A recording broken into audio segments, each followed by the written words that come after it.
காமணி செத்துட்டாரு, காமணி அவசர தீவிர சிகிச்சைக்கு உட்படுத்தப்பட்டிருக்கிறாரு, இப்போ இந்த ஹாஸ்பிட்டலுக்கு கூட்டிகிட்டு போகிறாங்க என்றெல்லாம் தகவல்கள் வெளியிட்டிருந்தார்கள்.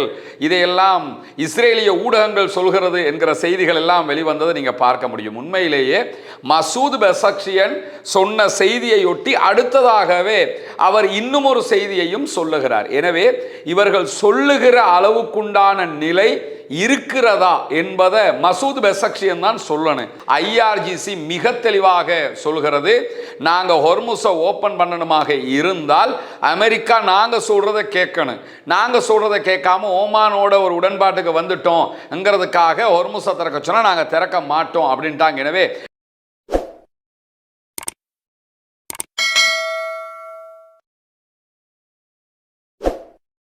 அன்புக்கினிய சகோதர சகோதரிகளை, நம் அனைவர் மீதும் ஏக இறைவனுடைய அமைதியும் கருணையும் உண்டாகட்டுமாக என்கிற உயரிய பிரார்த்தனைகளோடு மத்திய கிழக்கிலே எந்த விதமான சமாதான முனைப்புகளும் இதுவரைக்கும் வெற்றி தராத ஒரு சூழ்நிலையில் ஓமானும் ஈரானும் தற்போது ஹொர்முஸ் ஜலசந்தி தொடர்பான ஒரு உடன்பாட்டுக்கு வந்திருப்பதான செய்திகள் வெளியாகி கொண்டிருக்கிறது. இதே நேரம் நேற்றைய தினம் நம்ம சொல்லியிருந்த ஒரு முக்கியமான செய்தி நமக்கெல்லாம் தெரியும். துருக்கி, பாகிஸ்தான், சவுதி அரேபியா ஆகிய 3 நாடுகள் ஒன்றிணைந்து ஒரு இராணுவ உடன்படிக்கையை மேற்கொண்டிருக்கிறார்கள். ஒரு நாட்டை வேறு ஏதாவது ஒரு நாடு தாக்கினால் மற்ற 2 நாடுகளும் தாக்குதலுக்குள்ளாகிற இந்த கூட்டணியில் இருக்கக்கூடிய நாடுகளுக்கு உதவியாக வந்து நிற்கும் என்பதுதான் மக்கா ஒப்பந்தத்தினுடைய சுருக்கமாக இருக்கிறது. இப்படியான ஒரு சூழலுக்கு மத்தியில் இன்றைக்கும் மத்திய கிழக்கு ஒரு பரபரப்பான நிலையிலேயே காணப்படுவதை நம்ம உணர முடியும். அந்த அடிப்படையில் இன்றைய நாள் மத்திய கிழக்கு தொடர்பான மிக முக்கியமான செய்தியாக இருப்பதே என்னன்னு கேட்டால், ஈரானுடைய அதிபர் மசூத் பெசக்ஷியன் ஒரு முக்கியமான பேட்டியை வழங்கியிருக்கிறார். அந்த பேட்டியினுடைய 2வது மற்றும் 3வது பாகங்கள் அடுத்தடுத்து வெளியாக இருக்கிறது என்கிற செய்திகள் வெளியாகி கொண்டிருக்கக்கூடிய சூழலில் முதல் கட்டத்திலே அவர் வெளியிட்டிருக்கக்கூடிய பல செய்திகள் இன்றைக்கு மிக முக்கியமான பேசுபொருளாக மாறி இருக்கிறது. அதிலே அவர் தெரிவித்திருக்கக்கூடிய மிக முக்கியமான ஒரு செய்தி என்னன்னு கேட்டால், ஈரானுடைய புதிய ஆன்மீக தலைவர், புதிய உச்ச தலைவராக தேர்வு செய்யப்பட்டிருக்கக்கூடிய முஜ்தபா காமனியினுடனான தொடர்பு கொள்வதெல்லாம் தற்போது மிகவும் கடினமாக இருக்கிறது என்கிற ஒரு கருத்தை வெளியிட்டிருக்கிறார். இதை சொன்னதுதான் தாமதம். சில யூடியூபுகளில் செய்தி சொல்லக்கூடியவர்கள் உடனடியாக வந்து சொன்ன பல செய்திகளை நம்ம பார்க்க முடியும். காமணி செத்துட்டாரு, காமணி அவசர தீவிர சிகிச்சைக்கு உட்படுத்தப்பட்டிருக்கிறாரு, இப்போ இந்த ஹாஸ்பிட்டலுக்கு கூட்டிகிட்டு போகிறாங்க என்றெல்லாம் தகவல்கள் வெளியிட்டிருந்தார்கள். இதையெல்லாம் இஸ்ரேலிய ஊடகங்கள் சொல்கிறது என்கிற செய்திகள் எல்லாம் வெளிவந்ததை நீங்கள் பார்க்க முடியும். உண்மையிலேயே மசூத் பெசக்ஷியன் சொன்ன செய்தியையொட்டி அடுத்ததாகவே அவர் இன்னும் ஒரு செய்தியையும் சொல்லுகிறார். எனவே இவர்கள் சொல்லுகிற அளவுக்குண்டான நிலை இருக்கிறதா என்பதை மசூத் பெசக்ஷியன் தான் சொல்லணும்.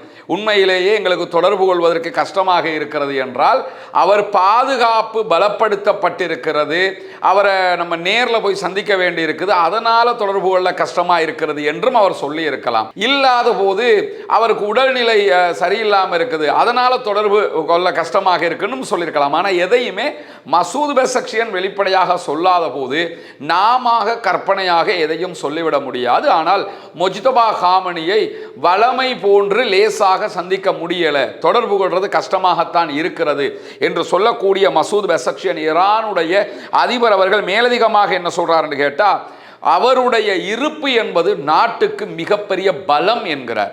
முஜ்தபா காமனி ஆயத்துல்லாவாக இருப்பது ஈரானுக்கு இருக்கிற மிகப்பெரிய பலம் என்று சொல்லக்கூடியவரே மேலதிகமாக என்ன செய்திகளை சொல்றாருன்னு கேட்டால், அமெரிக்காவுடனான இடைக்கால ஒப்பந்தத்திற்கு முடிவெடுக்கிற குழுவின் பெரும் ஆதரவு கிடைத்ததற்கு பிறகு புதிய உச்ச தலைவருடைய ஒப்புதல்கள் எங்களுக்கு கிடைத்தது என்கிற செய்தியையும் அவர் சொல்லியிருக்கிறார். எனவே ஒரு ஒப்புதல் கொடுப்பதற்கோ என்ன விவரம் என்று தெரிவதற்கோ அது தொடர்பான தகவல்களை வழங்குவதற்கோ அங்கிருக்கக்கூடிய ஆன்மீக தலைவர் தெளிவோடும் உடல் நலத்தோடும் இருக்கிறார் என்பதை மசூத் பெசக்ஷியனுடைய 2வது பதில் இன்றைக்கு சொல்லி இருக்கக்கூடியதை நம்ம பார்க்க முடியும். இப்படியான சூழல்ல தான் மேலதிகமாக மசூத் பெசக்ஷியன் பேசுகிற போது தலைமையினுடைய முடிவுக்கு ஈரானியர்கள் இறுதி வரைக்கும் துணை நிற்பார்கள் என்கிறார்.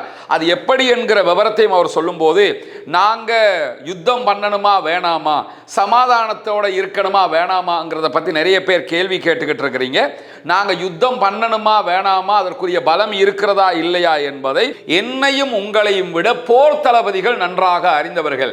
எனவே நம்ம யுத்தம் பண்ணணுமா வேணாமாங்கிற முடிவுகளை அவங்க அவர்களுடைய பலத்தை கொண்டு முடிவெடுப்பார்கள்.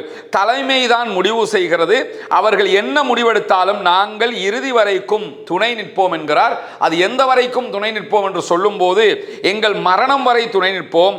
இப்போது அவர்கள் ஒரு நாள் எங்களை கொல்லக்கூடும், அமெரிக்கா எங்களை கொல்றதுக்கும் வாய்ப்பு இருக்குது, அப்படி கொன்றாலும் அதை ஏற்றுக்கொள்வதற்கும் தயாராக இருக்கிறோம் என்கிறார் அதிபர் மசூத் பெசக்ஷியன். ஆனா இந்த பேட்டியில ஒரு விஷயம் தெளிவாக தெரிகிறது. என்னன்னு கேட்டா, யுத்தம் பண்ணணுமா வேணாமா, யுத்தத்தை எப்படி பண்ணணும் எப்படி பண்ணாம இருக்கணும் என்கிற முடிவை இராணுவ தளபதிகள் தான் எடுக்கிறார்கள். குறிப்பாக IRGC தான் அந்த முடிவை எடுக்கிறது. மசூத் பெசக்ஷியனுடைய கையில கூட அது இல்லை.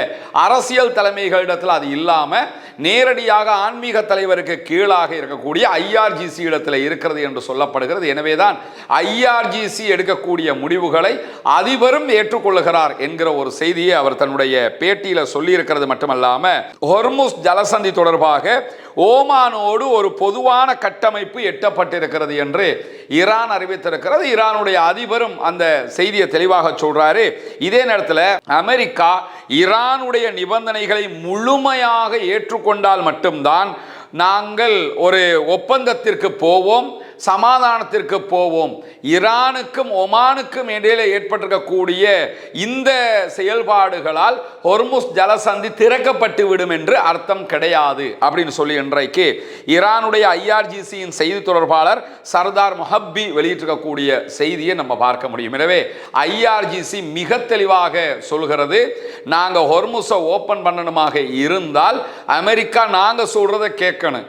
நாங்க சொல்றதை கேட்காம ஓமானோட ஒரு உடன்பாட்டுக்கு வந்துட்டோம்ங்கிறதுக்காக ஹொர்முஸை திறக்க சொன்னா நாங்க திறக்க மாட்டோம் அப்படின்ட்டாங்க. எனவே ஹொர்முஸ் ஜலசந்தி திறக்கப்படுவதாக இருந்தால் அமெரிக்காவினுடைய சரண்டரை ஈரான் எதிர்பார்க்கிறது, குறிப்பாக IRGC எதிர்பார்க்கிறது என்பதை இந்த சர்தார் மொஹப்பியினுடைய பேட்டியிலிருந்து நம்ம பார்க்கிறது மட்டுமல்லாம, ஹொர்முஸ் ஜலசந்தியை திறப்பது ஈரானுடைய நிபந்தனைகளுக்கு உட்பட்டது. எங்களை பொறுத்தவரையில் ஹொர்முஸ் ஜலசந்தி என்பது ஒரு வெறும் பொருளாதார நீர்வழி பாதை அல்ல, மாறாக அது புவியியல் சார்ந்த மூலோபாய சக்தி சார்ந்த ஒரு அங்கமாக இருக்கிறது.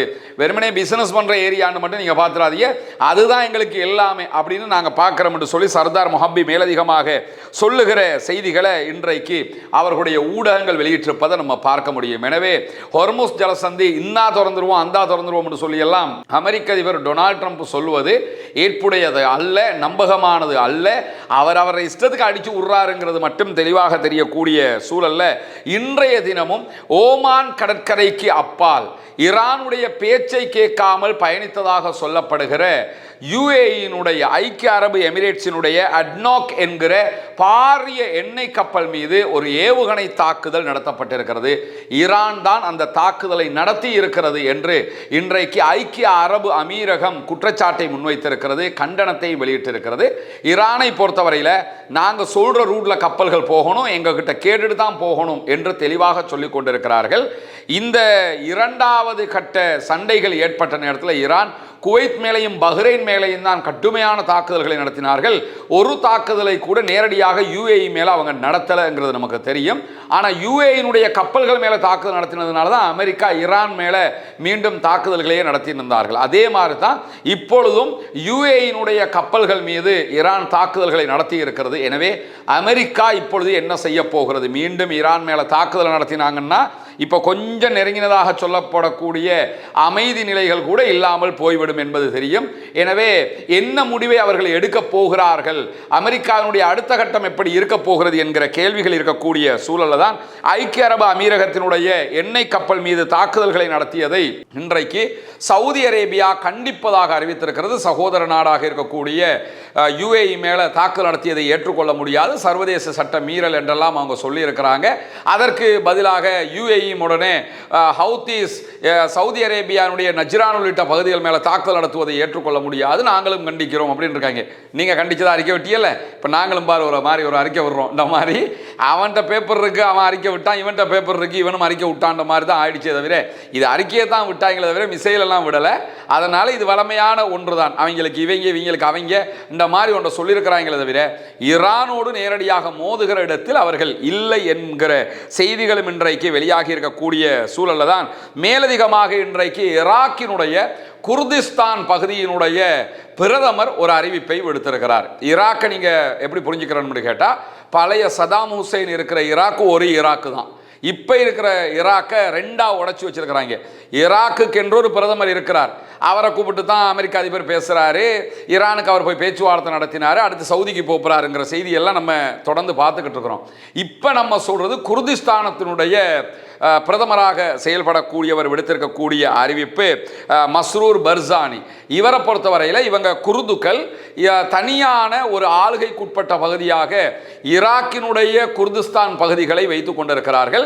குர்திஸ்தான் சுயாட்சி மிக்க பகுதியாக அறிவிக்கப்பட்டிருக்கிறது.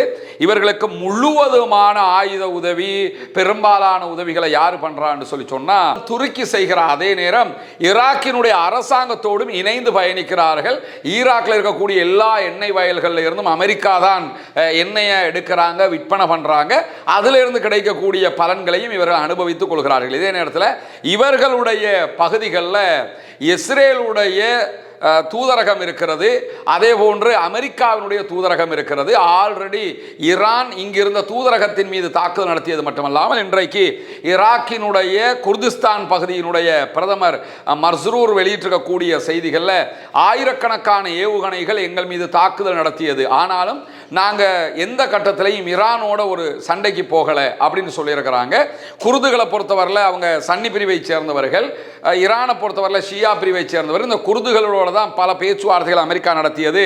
தரை வழியாக நீங்கள் கொஞ்சம் உள்ள நுழைஞ்சு ஈரான் மேலே தாக்குதல்களை நடத்துங்கன்னு அந்த டைம்லெல்லாம் வாயை மூடிக்கிட்டு இருந்த குர்துகளுடைய தலைவர் இன்றைக்கு என்ன வந்து சொல்கிறாருன்னு கேட்டால், இல்லை எங்களை யாருமே ஈரானோட சண்டைக்கு போக சொல்லலை, நாங்கள் சண்டைக்கு போகிற ஐடியாவிலையும் இல்லை, நாங்கள் ஈராக்குக்கு ஏதாவது பாதிப்புன்னா தான் பார்ப்போமே தவிர நாங்கள் யாருடைய மோதல் போக்க கடைபிடிக்க விருப்பம் இல்லை, எங்கள் பாட்டுக்கு அல்லாண்டு எங்களோட வேலையை செஞ்சுட்டு போக போகிறோங்கிற ரீதியில் அவர் இன்றைக்கு ஒரு அறிவிப்பை விடுத்திருப்பதையும் நம்ம பார்க்க முடியும். எனவே குர்துகளை பொறுத்தவரையில் அவர்கள் இந்த யுத்தத்தில் ஒரு பங்காளிகளாக இருக்க விரும்பவில்லை என்று சொல்லி இருக்கிறார்கள். அதே நேரத்தில் யமனோடு ஒரு மோதல் போக்கு உக்கிரமாக நடக்கப் போகிறதோ என்கிற சந்தேகங்கள் தற்போது வெளிப்பட்டு கொண்டிருக்கிறது.